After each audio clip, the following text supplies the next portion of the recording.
Can you feel it? The holiday spirit, holiday moment is upon us. It is, I'm going to just call it out. It's really funny. You always see fluctuations of viewership in certain seasons. So, like right before school goes back, there's always like a huge, like viewership is up. Right before winter break, which is funny because I feel like it's when I always create content that I wish I had, right? So it's like I think back, and sometimes it's stuff that like people ask for or something like that. But largely, like when I wrote the book, it was like, here's the book I needed. I know I needed me now, but I also remember being so tired that you're just like, I don't care. Like, let's just I want to get through Jack Sparrow this moment. I'm going to be on the top of the ship, and as it comes into the dock, I'm just stepping off and it sinks. I remember that also. So with that, we are hoping that we could be, maybe we're the dock in that metaphor. I'm not really sure, but this is showing up to try and be as helpful as possible to those that need it. Question, I'll just ask you on the spot. Is this our last show of this year? No, we'll do one more. We'll do it next week also? Okay, just in case. Because I know our kids are done school after this week. And then our children here in New Mexico have 17 days off. They need like as a 3. As a teacher, I'm like, that's the greatest gift I could get for Christmas. As a parent, I'm like, yeah, they need 3. And then they're like, our kids are bored. They get bored so fast. They're like, I don't want to play any video games. I don't want to be online. I don't want to do they want to go back to school. It's a day of video games, a half day of TikTok. And then they're just like, what are we doing? What are we doing? So, yeah. So anyway, with all of that, I am very excited for all of you that are getting ready to go into winter break, but we will show back up next week, even if there's 4 of us, for the folks that have to go in the week of Christmas for like a day or a half day or 2 days or whatever that is. Aren't people in other parts of the world, aren't they like starting school or their semester starting? Or I don't know how that works. I know Australia, New Zealand. I forget how that works. It's quite opposite than ours because they're like celebrating like the summer months right now. So like what we would do in the summer. Oh yeah. Yeah. Okay. Lucky them. Mm-hmm. And it doesn't get too cold here in New Mexico. So it's going to be like in the 60s all week this week. Yeah. And it's sunny out. So it's prime season for starting a fire in your dumpster. Not saying that he did that. Not saying I did that. Oh, okay. Yeah. Let's take a question. Ruth Akers is asking, what's your plan for Sunday night around the holidays? So we usually take a break. We usually, I think, end on about the 15th or the 20th, and then we take a break for just until the new year, right? Yeah, because everyone's off. And so what we found in the past, Ruth, is that nobody comes on. No, and so we've done all number of iterations of different things over the last. This is our 8th holiday. So this be our 8th like holiday season while doing this live feed. And what we've learned is that if it's not being of service, then we just like take it off. And to be honest, it's nice to just have the time off with our family and not that this takes an enormous amount of mind share or anything like that, but like it's just nice to have you have a couple of weeks off of just being with kids and stuff like that. So typically are you looking up a calendar now? Yeah. We'll come on next week. We'll be off that Sunday after Christmas, between Christmas and New Year's, off the Sunday. I don't know. Maybe that's the only Sunday we missed this year. Yeah. It kind of depends on the calendar. And then the 5th is the next. So it's the 22nd. We'll be off we'll come on the 22nd. Normally we skip that week, but we want to be able to have our membership site up. Because remember, Sunday Night Teacher Talk is not going to be just on the YouTube channel anymore. You can still access it, but it'll be from like a membership site, a YouTube membership site.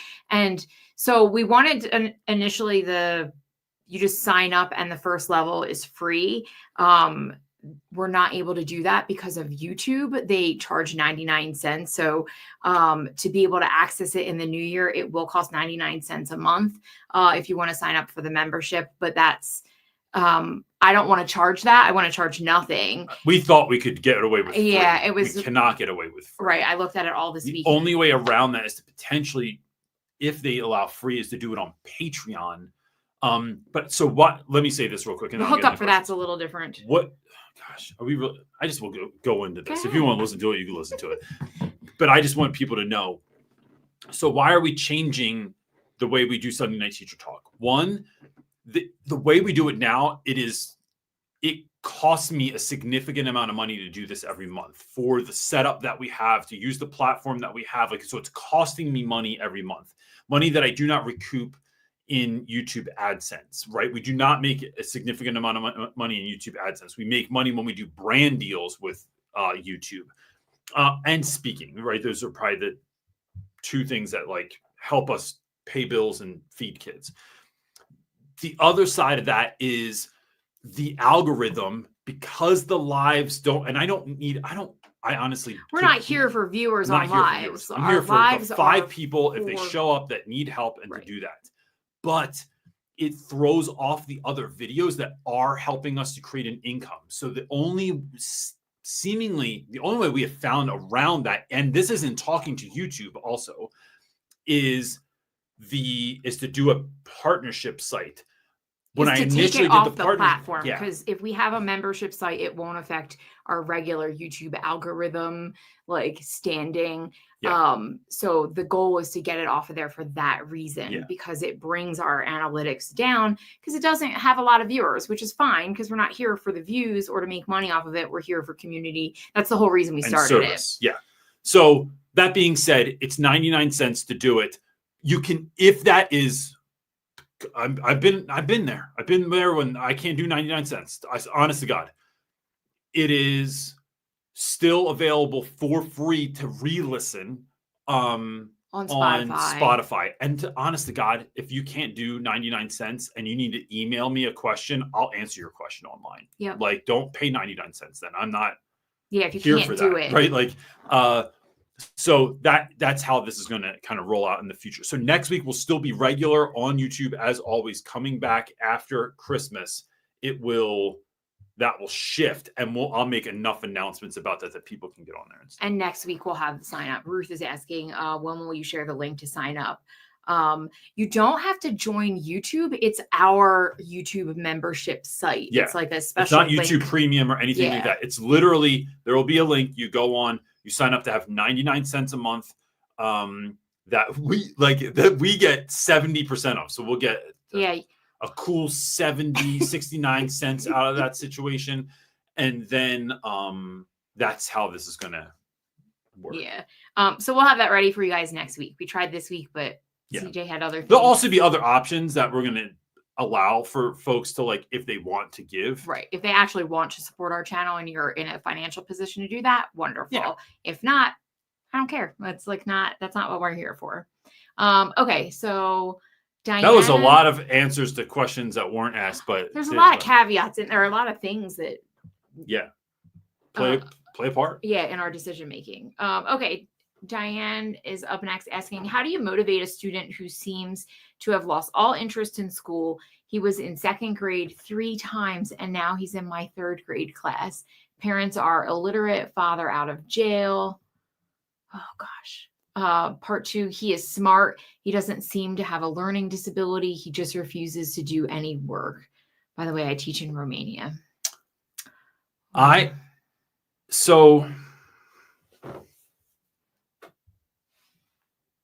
Do you want to go back to the first part? No, I'm thinking of how I want to answer this because it's a really wonderful question that carries a lot of weight. And I just want to make sure that I'm serving it. So one, I would ask John Lopez, if you're, I know you're on here because you don't miss these. How would you, I see you in there already asking questions. My initial reaction, Diana. So interestingly enough, I had a very interesting week last week. A couple weeks ago, I got asked while driving through a car wash, which in retrospect is the worst time to answer a phone call because you don't realize how loud it is in there. Anyway, driving through the car wash, the superintendent of my kid's school calls and asks if I would read a single line in the play. They're performing Annie last week. So, yeah. Then I think I was in the play 5 times, and I was in the play. Like, I had a costume. I was on stage. I played Bert Healy, the radio announcer, in the play Annie. In that time, I got to spend a lot of time with like all the kids that were playing the orphans. So they were like all the little kids. And it was such a good reminder to me that like I've always liked being around kids. So like when Christmas comes, I probably spend just as much time running around, playing, talking, doing goofy stuff with all the little ones as I do hanging out with all of the adults at the party. Anywhere I go, it's always like my nephew spent the night the other night. 7. We hung out like for most of the night that night. And in dealing and working with those children last week, like kids that were really scared to go into the play, kids that were feeling nervousness, feeling anxious, getting mad that they didn't know their parts or their prop didn't work or whatever. I found that it felt like I was exercising that same muscle that I did with the older students that I taught. So I taught kids that were typically 14 or 15 years old, a few outside of that age range, right? Kids that like were 16 coming in the 9th grade. That being said, I think it's not always, it's this, I talk about this in my book, I talk about this all the time. It's your attention over your advice, letting someone know that you care, letting someone know that they matter, and not, so this is step 1, and not needing a response back from them. I don't need to know that I made them feel better. I don't need them to let me know that they care also, or that they love me too, or that I don't need to see it on their face. I don't need to see it in their actions. But when you're in a life where there's such a deficit that you've given up, that no one in your life has shown, no one in your actual life of being at home and being with family and being with friends and living, that anyone you're doing life with, none of those folks have shown that what you're doing right now matters. And that there might not be an out of what this is, especially at such a young age. Like maybe this is just how life is. It's just what we do. This is like the way the world works, is that parents are in and out of jail and we're poor and there's dysfunction all around us and all the things that kids deal with. When that deficit is so deep, I can only show up every day and let you know that I love you. I can only show up every day and let you know that you matter, that I care, that I'm bothering you because I care for you so much. I'm never going to have the same weight that a parent does. And I know that. And that's fine. I shouldn't. I'm a teacher. But it doesn't mean I stop trying. I think that matched with starting to plant seeds in a student that how they choose to live life matters so much, that it takes just one person to change the trajectory of a family tree forever. And that you can be that. And then I talk about, with my students, and I would talk about this with young kids too. Like, it's how do I choose? Like, I didn't come from the household that I live in. Now, look, I could have come from a lot worse. I'm not even dogging. Like, the older I get, like now that I've outlived my mother and I have lived more years than my mom had on earth, I've since outlived my father. And then I have a stepdad. But even now, like the problems I had with my stepdad growing up, I'm like, oh my gosh, look at what you came from. Like, look at what my mom came from. And I mean, my mom came from a house where my grandfather stabbed her with a fork one time in the hand for reaching across the table. And that the first time my grandfather met my father, right, came over for a date, he pushed him through the basement door and down the basement steps. Like that's where my folks are coming from. My kids don't know that. They have no idea what it's like to get hit. They barely know what it's like to get yelled at. My son, a little more than my daughter, but it's so I I want the young people I work with to know that they have that power, that should you choose to put in this work, I'm telling you, this pays off. I'm telling you that your kids can have it different, that you can help out your mom when you grow up, that you can make sure grandma doesn't have to work 2 jobs to keep the lights. As a matter of fact, let's get grandma not working anymore anyway. You have the ability to do that. And so that's some of what it's you matter. I care. I love you. And here's the power you hold in this scenario. How does that translate to a third grader? To like, that's a really big, like, I see how that works with middle school and older, but those elementaries for those kids because someone else has a similar question. And so, Chase, if you're, listening, I think that works. I would love to know what grade your students are that you teach, that you're asking that question in regards for, because I think that can work with middle school and high school, but a third grader, how old is a third grader?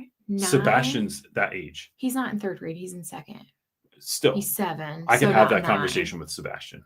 You think? Yeah. I want you to think about this. I mean, he's pretty smart. I want you to think, even though he's not, even regardless of how academically inclined he is, or how easy that stuff comes to him, we've been having real talks with our kids their whole lives. We've never baby talked them. We've never talked down to them. We've always shot straight with them. I've been having those talks forever. It's just how you choose to talk to young people. Yeah, I mean, that is true. Like, I find it really interesting when you were like, we don't ever even yell at our kids. And we don't. Like, I don't ever ground my kids. I don't major discipline. I yell at my kids, but I don't like scream at them. Like, no, not like when I think of our parents yelling at us. We've never had any major discipline issues, and we have really well-behaved kids. And I think it's a lot of it is due to the amount that we've dialogued with problems. Like, we don't yell and scream and say, this is what you should be doing. It's like a lot of talking through of like why you should do this and why you should behave this way and why we expect you to behave in whatever way. So yeah, I guess so, even with a third grader, but yeah, that's just a tough one. It's hard because even it's like, how do you explain like to a third grader, like they have to do their work? They don't do any work, right? Like you think I think kids don't work. If you don't have a learning disability and you're not doing work, it's because you don't think it matters. Okay. So don't send home homework. It's only in school. And let kids see how proud you are of them. I'll say this too, and because I'm not there, so I can't really, like, my answer might shift a little bit, Diana, if I was there, but I think there's a thing I've seen teachers do a lot, and all the teachers I get to work with, and that is that teachers feel a lot of love, a lot of care, a lot of empathy for their students, but they don't share it. Yes. No one benefits from the care that you feel. They only benefit from the care that you share. And so we can be like, how many times I can't tell you that, like, Sebastian leaves our house. So Seb, my nephew, slept over the other night. And I always make sure to tell him I love him before he leaves. But I think that's what a lot of people do. I love on that kid the whole time he's here. Tell him how great he is, tell him how smart he is, tell him how great, like, and not just telling him it's just like, it's not just like nonsense. I'm trying to, that's a great jump. I mean, that was a great jump, bro. Like, if you did a great jump, like, I tell you, it's a bottomless hole, right? That you're constantly pouring into anyone that you involve yourself with. And I think that helps. Why doesn't school matter? Mom's getting by and she don't even know how to read. Dad's getting, is still alive and he's been to jail and can't read, right? We have to build believers out of our students. Mm-hmm. And I think that comes from it is a nonstop, everlasting flow of love into young people. And I think that helps. Okay. Hope that helps, Diana. Chase is up next, and he says a similar question. What do you do to help motivate students to do work without parent support, no phone, email provided. Many kids come from underprivileged areas. Yeah. So, right. And he's talking about a follow-up. He did answer like what he said it's high school seniors. Mostly I've tried to have conversations similar since they're soon to be in the real world themselves. All right. I know that's why I'm like, this is a little It's a shift. little different question. One, man, those parent contacts, y'all know what I'm talking about. You know, although if you're in schools like mine, and I don't mean that in any specific way. It's just like, but we have parent phone numbers in there, but those phone numbers are long gone. Like you try and contact, or there's a pretty good chance if you're emailing a Hotmail email address or a Yahoo, it's just going to the abyss. It's just someone plugged it in years ago to fill in the spot because they couldn't submit the form otherwise. What do we do with that? That's a little bit more real of a conversation. And Chase, it's a little bit more real of a conversation because these kids are 5 minutes from adulthood and they're 5 minutes from having the world hand their ass to them. And that concerns me because I know what happens. I know I've seen all kinds of kids. And look, you can choose your own life, right? Like I'm not here to tell you how to choose your life. But I've seen kids have to do stuff. I've never had and let's get for real about this. I've never known a student that is selling drugs because that was their career like decision. It's because, and I've had kids tell me this, I can make $200 working at McDonald's this week, or I can make $200 tonight selling drugs. What do you think I'm going to do, Reynolds? And I'm like, I get it, bro. Like that makes sense. I understand when your mom needs help keeping the lights on, when your little brother needs clothes, when whatever the needs are. I've never known a student that has become a stripper that was like, you know what? I love dancing. I love music. I love fashion. I think this is where I want to move my life. I've just never seen it happen where it was a conscious decision of like, this is my life's aspiration. It's more of this gets me a lot of money. It fills a lot of different holes in my heart and in the emptiness that I feel. There's like, you see what I'm saying? But what I want kids to have is choice. And I want them to realize that they have choice. And I want them to realize that although you may not care about education, I don't care. I want you to learn how to play the game of education to get to where you want to. So I don't care if you like math. I don't care if you like science. I don't care if you like Spanish class. I don't care if you like gym. I do not care. What I care about is what do you care about? Finding that out and helping them realize that they're not, and I've said this a lot of times, and I always say it like this for some reason, because I just get so friggin' heated about it, because what I don't think kids understand is that this is just not about them. That when you don't do well in high school, you're a burden to your family. That when you don't succeed, right, that your chances of ending up in prison, ending up in some crappy job, working for Amazon, which sounds baller because you're starting out $21 an hour, and it says around their commercials, and you get benefits, health benefits from day one. That feels great to you, but stay at Amazon and tell me you're still making a lot of money in 10 years, right? Like it's just not there. So and then like, if you graduate and you still have to like live it with your mom or live with your grandmom or whatever, it's like, bro, have your life and be a blessing to the people in it, not a burden to those that are in it. And when you're sitting here like you don't care, like it doesn't matter, like you got to figure it out, I'm telling you, you don't know, because it's hard. The world's hard, but it doesn't have to be. And money isn't everything, but I'll tell you what, money's real nice when your washing machine breaks like mine did this morning and you can just go buy one. Money is really nice when your grandmom's working 2 jobs and she's 67 years old and she should be retired right now because she's put in that work her whole life. Wouldn't you like to retire her? Wouldn't you like and build that out? What do they want in their lives? How do they want to be a blessing? I'm not talking about who do you want to be. I don't want to talk about what car do you want and what kind of shoes do you want. And I don't care about that. How do you want to be a blessing in your life? And this helps you get there. And when this stops you from blessing grandma, stops you from blessing your little brother, shoot, it could be your brother's in jail and you're trying to pay into his commissary, right? Like when you can't bless those around you, you can't be a blessing living paycheck to paycheck. You just can't. And so it's that conversation with kids.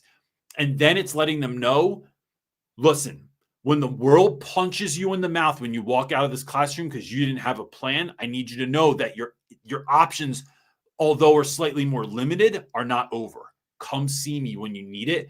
And I love that idea that my students still know that my door is open. I'm a phone call away. I'm a text away. You can message me on Facebook. You can call me in the middle of the night. You can come to my classroom. I am here for you. And then that gift is given. I got to focus in on dudes that can do it. That's how I roll that situation. All right. We don't have any more questions. Man, I'll tell you Lots what, of Chase. chat. That's the best conversation you can have. I can't tell you how many times I've had that conversation with kids. It always makes me think of Braxton with his senior year. He should have failed. It's only, and I'll tell you this right now, I did this. It's the only time a kid ever failed my class. And I knew if he failed, he wasn't going to graduate. So I changed his grade so that he passed. And we had the realest talk ever, where it was like, if you like, What this was that? is Just so give some key points. I am people basing on your actions after this, whether I will ever do this again. Because if this just gets you out of not passing and now you don't get in trouble and whatever, my man went on to graduate, get his degree, get his master's, is now teaching back in West Philadelphia, helping kids that he was that kid. He was that, I don't care, I'm gonna figure it out on my own. Y'all don't even know me. Like, I heard it all, right? Then I remember standing with him at his wedding and got invited to his wedding, went to his wedding. That's the wedding? Yeah. Oh. And the one that I really pissed off his bride, because I bought this confetti that was in a champagne bottle and it got stuck in her hair and she's not happy about that. But anyway, I thought it was going to be fun. It worked before anyway. But Braxton and I, any number of times, like I mentored him through that first year teaching, and he was just like so many times told me, and this is not about me, this is about Braxton, but was like, I remember that conversation. I would not be where I am right now without that conversation. Did you, because I didn't listen to everything you said because I'm always reading. Story of our life. No, I'm just fine. Did you say what were some of those key steps so Chase can go and do that himself? It's that conversation. Okay. I wasn't listening to it. Because the thing is, Chase, no one's having that conversation with kids. No one's having it like that. They're having some version of it, but it's like, sometimes I'm telling you, especially because I'm so chill, I'm so silly, I'm so fun. When that version of me that you're catching a little bit of vibe from right now, when that version of me comes out, most kids have never seen that in their lives, and it impacts them. And it doesn't have to be mean. It doesn't have to be tough. It is the most straightforward, in your face, and I love you. That's why I'm doing this conversation right now. Okay, Owen is up asking best tips to engage a class that is chatty and very entitled. I'm good at building relationships, but I simply can't break through with this class. Context: started new school in September. There's another part. 25 in Wales. This is my third school. And on the whole, most classes are fine, age 11 to 16, in a pretty deprived area. All right. So there's an awesome question. And I'm going to say this on the front end, Owen. Thank you for doing the work that you're doing, and thank you for caring enough to show up to ask a question. I say this often too, but things bear repeating. Folks that are willing to show up on a Sunday at, I don't even know what time it is in England right now. It's 7 hours ahead of us. Sometimes it's 9 o'clock at night on a Sunday before the week before winter break, and you're on here asking a stranger from from middle of nowhere, New America, what to do. That says so much about you that I wish your students could just know that, because it would change everything. So here's what would change a lot. Here's what you do. I think it is getting very systemized in your classroom. So we have a classroom management workshop that would really work for this. But if you go through and watch like classroom management videos, like go to my dear desktop on the top of YouTube with the little magnifying glasses, type in classroom management and watch some of those you're going to get a lot of ideas there, right? We have like almost 800 videos, like, but that classroom management is going to help you. Also videos like how to start class, how to do transitions. Those are videos that we have as well. But if you want like it in a nutshell, classroom management workshop is available. The link is below, I think. No, it used to be. It's on the website. Management workshop it's on the website. Yeah. You'll see it says don't miss this, like a little tab on the side. That's where you can sign up. So, but here's a little bit of what I would do. One, it's really I'm gonna break it down to you like this, because I don't talk about this as much, but I think this is super beneficial when you're having classroom management issues with a class. Have your sheet in front of you, right? Like have your sheet, like attendance sheet in front of you. I need to identify kids that are the primary issue. So I'm highlighting them or noting them or something like that. I usually put a 3 because I have another video about student 1, 2, and 3, and they're a student 3, meaning they are a black hole of attention and they are constant problem starters in my classroom. And other kids might behave if I didn't have these kids popping off all the time. I then identify the other students that are if like these 2 to 3 to 5 kids weren't in my classroom, these other 10 kids wouldn't be an issue, right? So I want to just like identify those individuals. And then I want to identify what kids are doing great or are just really well behaved or are really trying hard. I then want to go into school and figure out a seating situation where I don't know that there's a seating chart in the world that solves all your problems, right? So anyone that just keeps moving kids, like it's whack-a-mole. I can get it better, but I don't so if I have 2 kids that always talk when they're next to one another, some kids that are number 3 kids are going to talk to anybody. They would literally talk to a stuffed animal if it was in the chair next to them. So I'm going to think about that somewhat, but I'm not going to agonize over it because it's just it's like a puzzle that just doesn't ever fit. But I do want to adjust that somewhat. I also want to make sure that those kids that are doing well are in a place where they are easily accessible to me. So problematic kids and really good kids, I want to make sure they are accessible to me. So typically, if I'm in rows, they're around the edges of my classroom or at a seat to the side where I can get to them, because I want to be able to criticize and care and love on kids equally. So kids that are creating problems, I want to be able to address those issues. Kids that are doing a great job, I want to be able to pour into them so they continue to do such acts. The next thing is having really clear ways of dealing with problems. So the first time you deal with a kid, I want to be able to address it a certain way. Second time, and then I do 3 times, you're out, right? Like I don't even care what this might be a little different for your school, but I put kids out after the 3rd time. I do not like kicking kids out of class. I don't kick them out because they're bad. I don't kick them out because I'm done with you. I'm kicking out because my capacity, it's like when you call, for those of you that call Apple, I just found out about this. You usually get a tier 2 person if you call for a specific issue. And when I max that person's knowledge out, they got to go to a tier 3. I feel like as an educator, I'm a tier 2, right? I'm specific in my content area and on basic amounts of classroom management. Sometimes you need a tier 3. You need somebody else that's going to be able to give this student the time, attention, and energy that I cannot do while I'm teaching 34 other students in my classroom.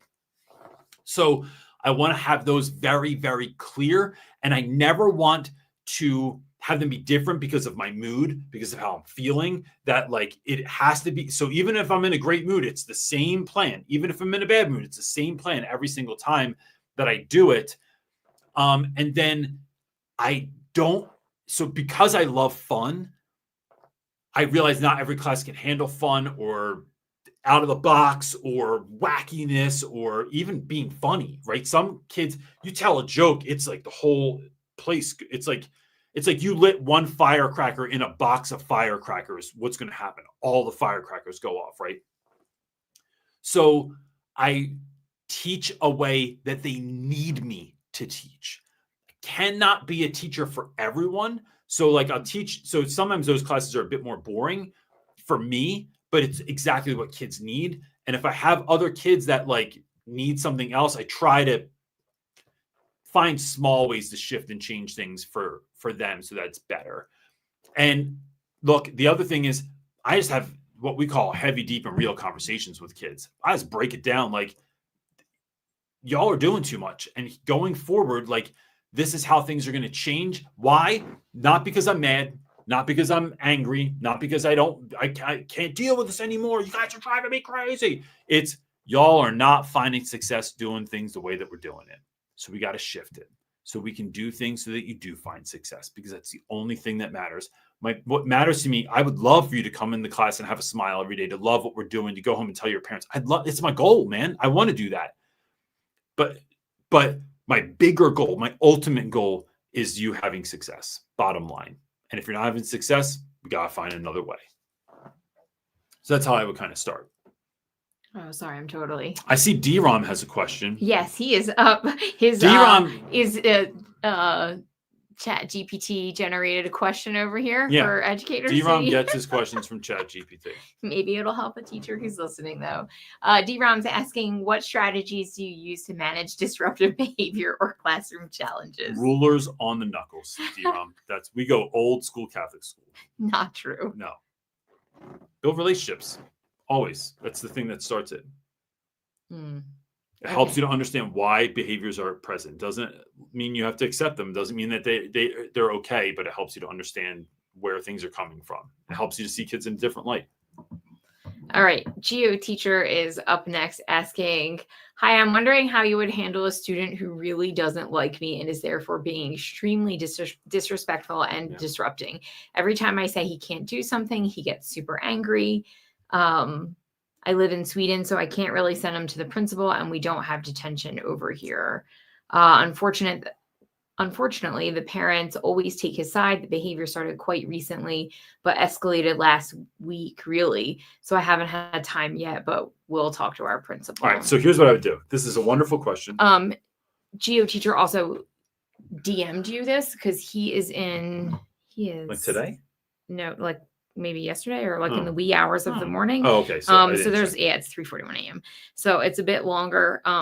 But where do you teach? You can start. I'll tell you where he teaches when I find it. Does it say that? Oh yeah, Sweden. Sorry. Yeah. All right. I would say one, when I'm talking to the principal, I want to find out, is there anything I should know about this child that I don't know? Especially if the behavior started recently. Like, did something happen? Is there something going on? Is there something I should know about that's going to put me in the know? Behaviors don't stem from nowhere. Unless you have like a sociopath in your classroom or something. Like, kids act a certain way because they're reacting to the world around them or to their own feelings or to their inability to deal with a lot of those things. And that's my own experience. You're like, it's like none of this stuff is like a book that I read or something like that. It is just my own experience with kids, is that's where those behaviors typically come from. In that, so I'm going to the principal and then also asking, like, what can we do to serve this child? How do we help a kid you can see the meltdown is beginning? So this is another part about sending kids out of class. How do I get you out of here before you make this worse? You're just like, it's just like leaving a kid in class when we know the throw up's coming. Get out of my classroom before the throw up gets all over the place, right? It's gonna make a worse mess that we got to clean up. So how do we get you to where you need to go? That's literally how I look at it. I am wondering if you have the opportunity to sit with that kid and it could be just you, right? I might try it just you first and say, listen, I don't, sometimes I do this in my classroom. Sometimes I do it in a place that's a little bit different so that doesn't have that same vibe and feel. I don't want anything to like kind of trigger you. Sometimes I do it in like a conference room or a hallway. Or you do it with a teacher that he gets along with. I'll get to that Oh, next. okay. So first I go to a kid by myself and say like, here's what I'm noticing in class lately, and then spell it out. When I ask you to do something, it's met with resistance. You get really aggravated. And I want you to know that I care about you. I want you to know that I want you to succeed, that I want you to have not just good grades, but a good experience in class. That's my number one goal. But this is what I'm seeing lately. Am I missing something? Did I do something that aggravated you?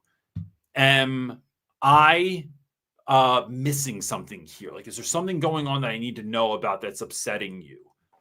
And then let that sit. Don't fill the air with your words. Let it sit for a moment in the silence and see what comes up. Sometimes that's enough. Sometimes that conversation is going to bear such fruit and help a kid to know that you care, help them to know that they're seen, help them to unpack some of what's going on with their heart, that you can really help. If that doesn't work, what I try to do is find a teacher that I know they get along with. And I don't care where this teacher's from. It could have been someone last year. It could be somebody this year. It could be a coach, someone in the office they get down with. It could be someone from the lunchroom. I don't care where this person comes from. But what I want is someone that they respect. So what I find is this. Even students I had that didn't respect their mom and dad usually respected grandmom. So if I had to call grandmom up to the school and we had to sit here and have this conversation, it's almost like I'm talking to grandmom and then she becomes my filter for what the student needs to hear, right? That a kid might not believe me that I say I care, but if they are sitting next to someone they respect, even if it's an older student, right? They might be like, bro, you're doing too much. Like Reynolds really does care about you. That kid's hearing this from somewhere else that hits them differently, right? Sometimes it's like, I'm trying to think of like how to say this. Like, it's like my Care Bear stare is going the wrong way and someone has to hold up a mirror to reflect it in the right way that it's going to hit a kid the right way. So looking for help in a way. And when I look for that, I just go, listen, you seem to have a really great relationship with the student. I'm having some trouble. Here's what I'm trying to communicate and they're not picking it up. And they're going to get themselves in more trouble and not find success in class. Would you help me to just be there for a conversation because I know that they respect you. And then that's it. That's like as far as has to go. But I've had those kind of conversations with incredible success over the years with students. And it had nothing to do with me. It was that I brought somebody else in. And now that mixture is going to be what really helps out. So one of the issues is that the student is always saying that they don't respect, like, you've had tons of students that go, you don't respect me. Yeah. Like, how do you answer that as the teacher? Like, is that first of all, don't do it right there. Because that's what's happening with this student. 100% don't do it in the middle of class. You're not upending my class so we can have this conversation right now. I'm here to teach class, which is like us, not just you. That's a great question. I hear what you're saying. I'm going to address it at the end of class or whenever you say you're going to address it. It's asking for some clarity around it. So what I hear you saying is this, and this is exactly what I say. I hear what they say and I go, so what I hear you saying is that I'm being disrespectful. Could you give me a little context or some examples? Because I'm not sure. I'm not seeing what you're seeing, but I want to. So if you could replay a situation, a scenario, a moment for me where I was being disrespectful, it would really help me to see clearer now what's happening. And then let them do that don't jump on their words. Don't stop them. Let me just stop you right there. Right there. See this all. Let me just stop you right there. No, stop it. Let them say anything they want, to word vomit it all out, to take a minute to process, to think about it, letting them know going forward. If you feel as though I'm being disrespectful, I need you to let me know. It is helping kids to see that and then saying back to them, can I speak back to that? Are you good? Can I speak back to that? All right.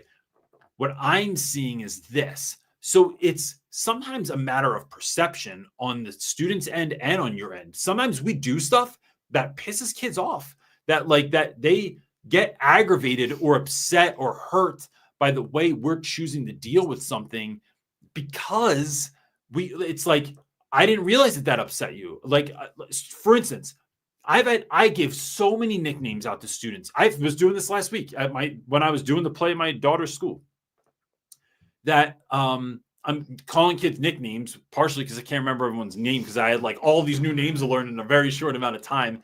So I met a young man who was very cool, and this is a little swaggy dude that I was talking to you about. Oh, I like it, yeah. And he's really into 40s and 50s music, dresses like he's out of Greece or something like that. And I called him Elvis when I was leaving one day. Oh, you did? And I don't think it hit right. I don't think it hurt his feelings. It just felt like it didn't hit right. Oh, no. And so the next day I went in to make sure that I knew his name. And I asked someone again, I couldn't remember his real name. And when I called him his name, I could see that hit differently. And it was like, some kids don't like nicknames. Some kids will live with the most absurd nickname for the rest of their lives, and they love it, and it's great. Other kids don't. So it's looking for those clues, but you don't know until you know. So it's asking kids those questions to try and be more in the know.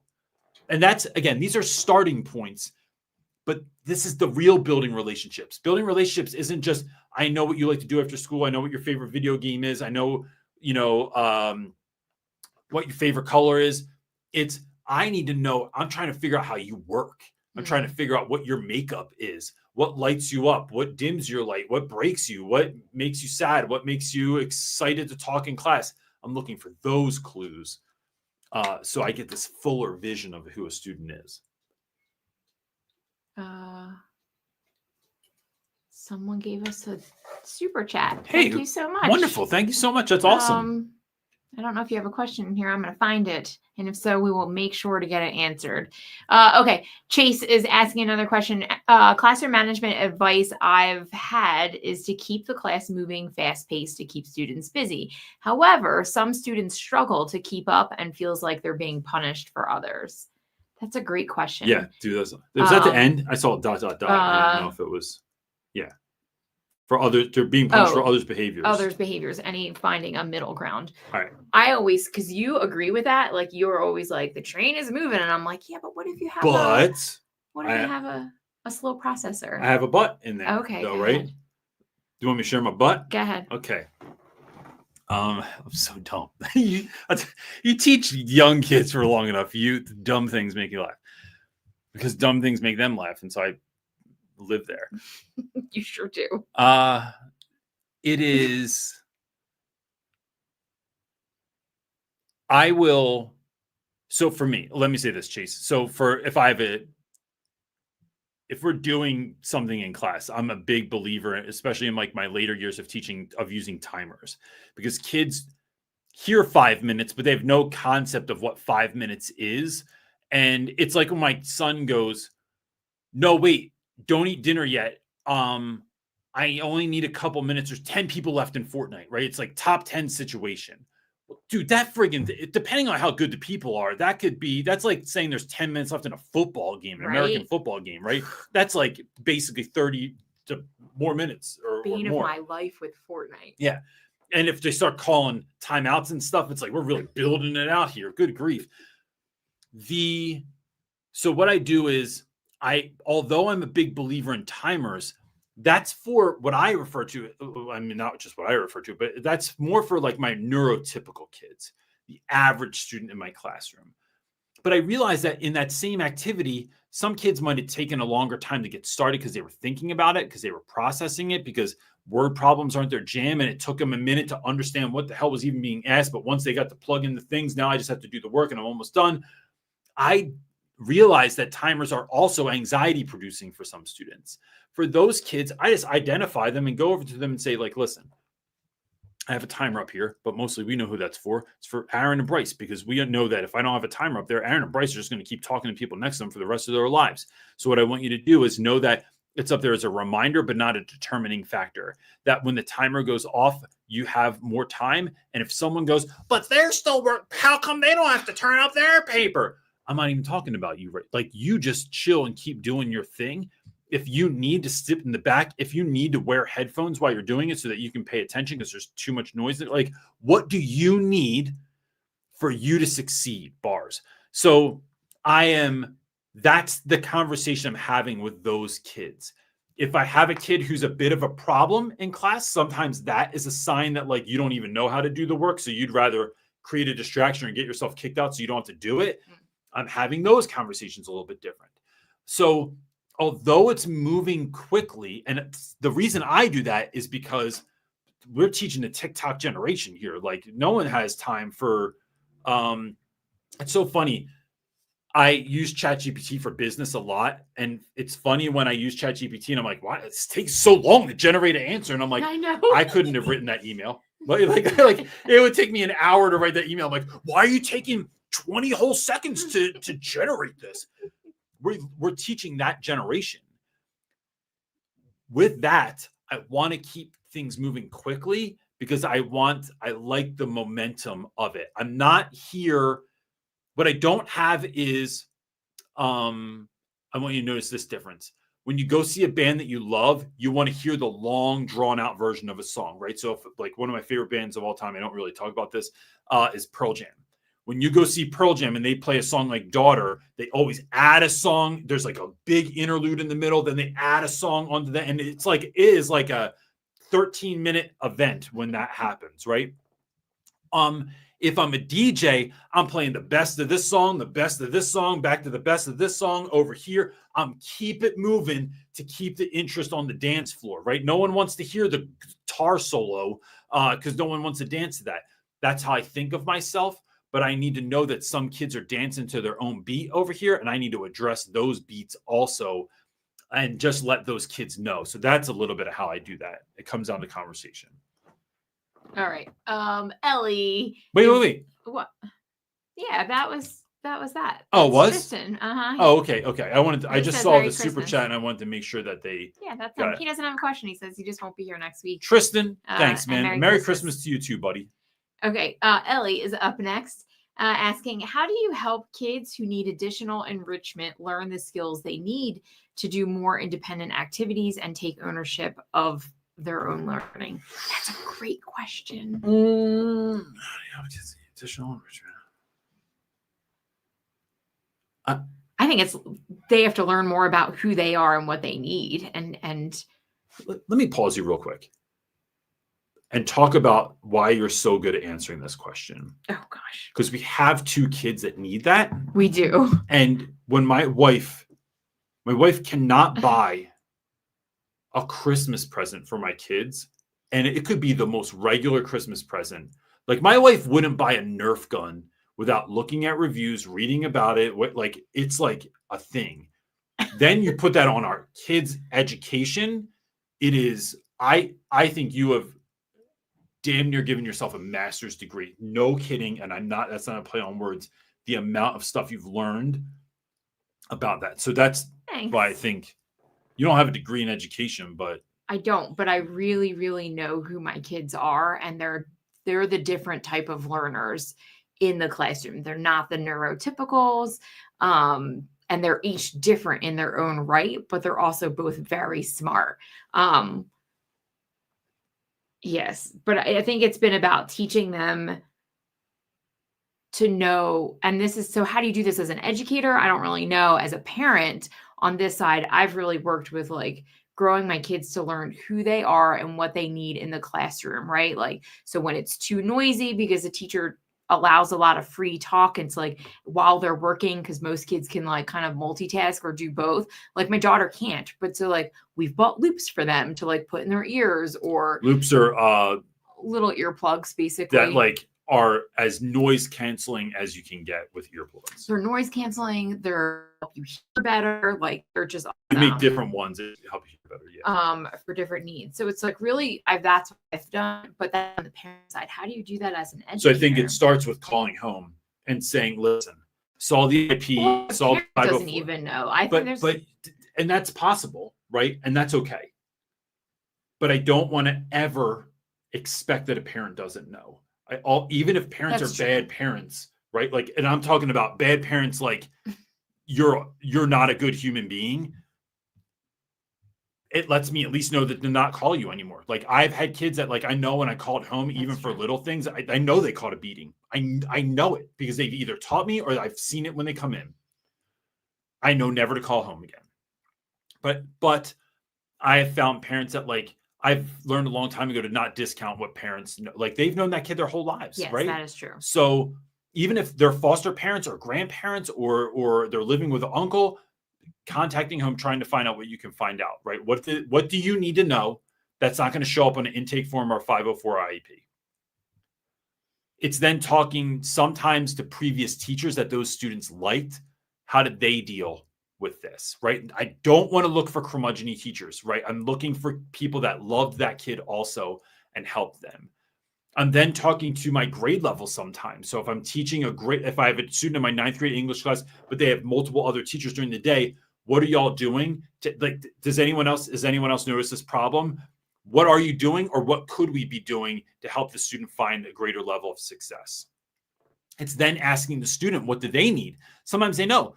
Our daughter Marley would tell you that when there's too many steps at a time, she can't do all those. Even outside, raking leaves yesterday, I was giving kids like a step at a time. It's slightly laughable when we were doing that stuff, but it is. What do you know about yourself, right? Marley, I know that if it's too loud in class, they can't pay attention. I know that if they feel like there's a time crunch, they get anxious and my kids have a hard time finishing. Stuff like that. And then can I scale back the work that they're doing? And, like, accommodations are a real thing. Can I give kids half the questions? And because I know what I'm testing on, right? I can give a kid a study guide with 75 questions on it, but I know damn sure that I'm not giving a test on 75 things. So can I give them what they're going to be assessed on? Can I cut their essay in half? If I'm giving them a lot of questions, can I have 3 choices instead of 4 choices? So I'm finding ways to lessen what's being asked, knowing that the effort they're giving is going to. So if we're talking about effort, if she's neurotypical and I'm dyslexic, the effort I have to put out to get the same thing that she's getting is so much greater. So stop putting so much weight on my bench press, right? I'm still going to I'm maxing myself out maybe with 15 pounds on the bar. Maybe she can do 50 pounds on the bar, right? But what we're trying to do is max kids out, get them to their edge of their potential, then that's what I'm doing. And I'm not leaving kids exhausted. So I'm finding, can I make some accommodations for students to help them?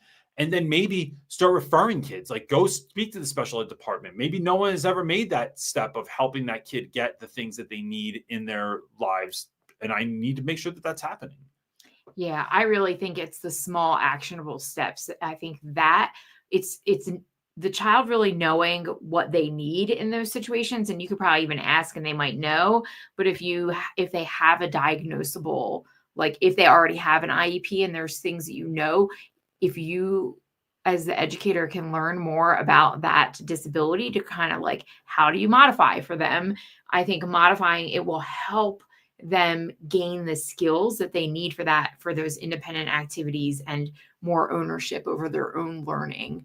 Like they learn differently. Everybody learns different, right? Everybody has a very specific way that works for them for information. But those kids, I think, are like extremely different. Like they really do need to know their own learning style. Sorry, I'm very excited. Go ahead. I don't know what I said.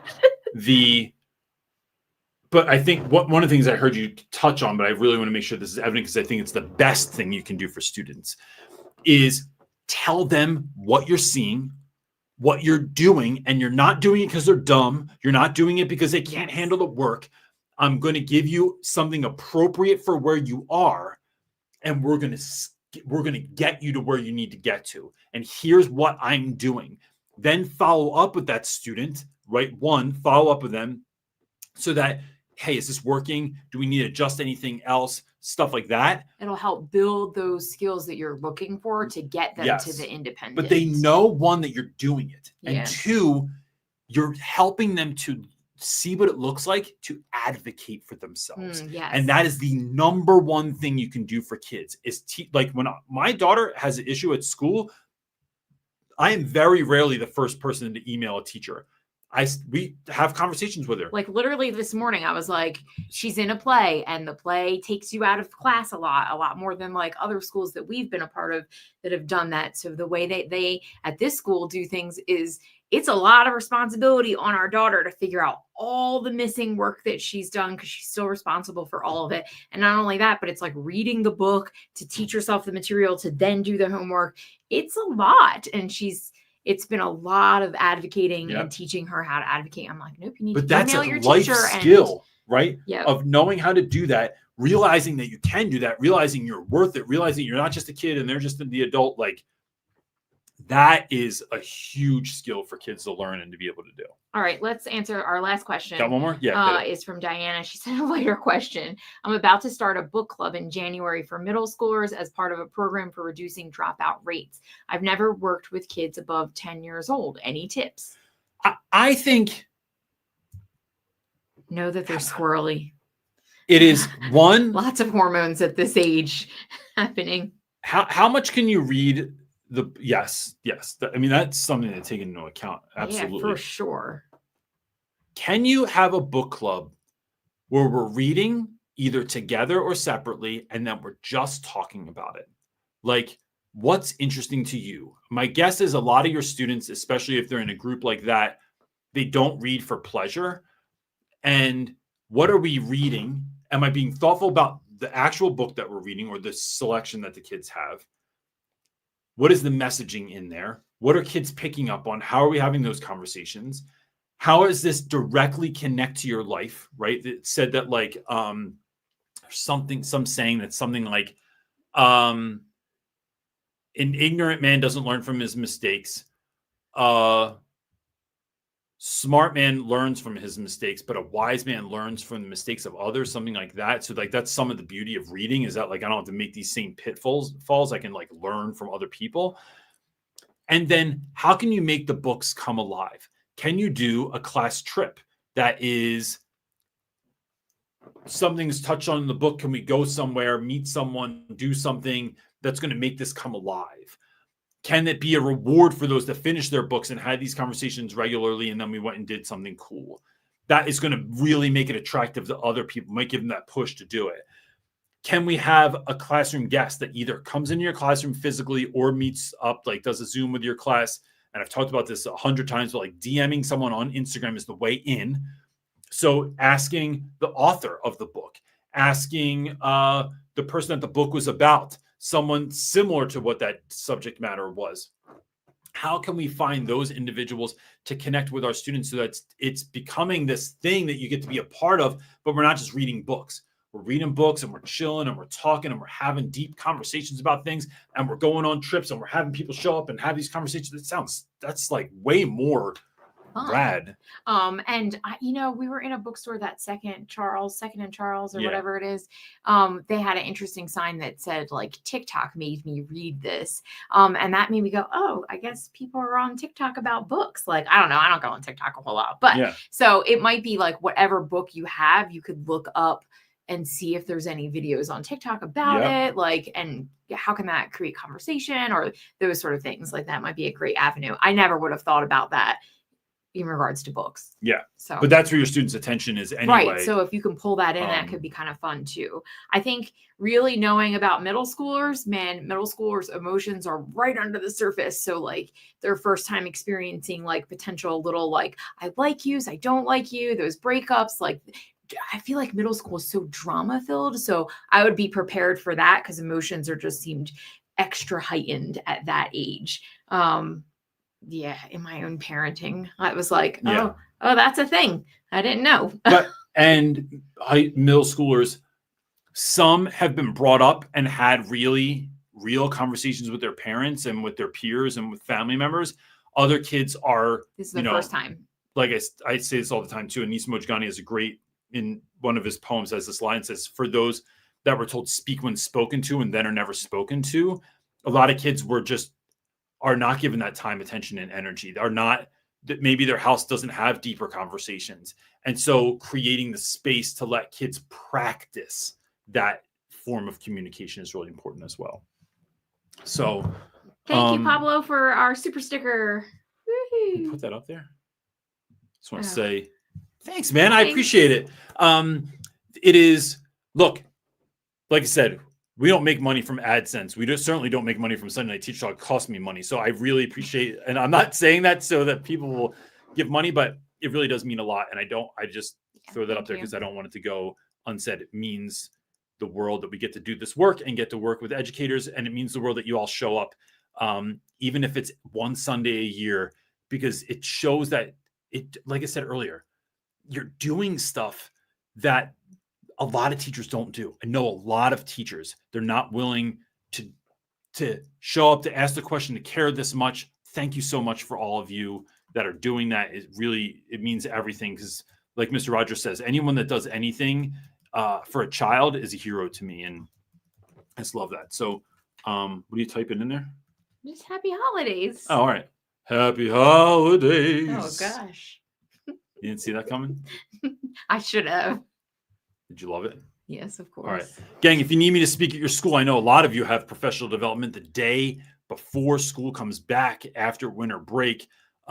Hit me up. I would love to come to your school. And if you need help in trying to figure out how to make that happen, or you don't think your school has any money, hit me up. I will figure it out for you. That's it, gang. We'll see you next week. Peace.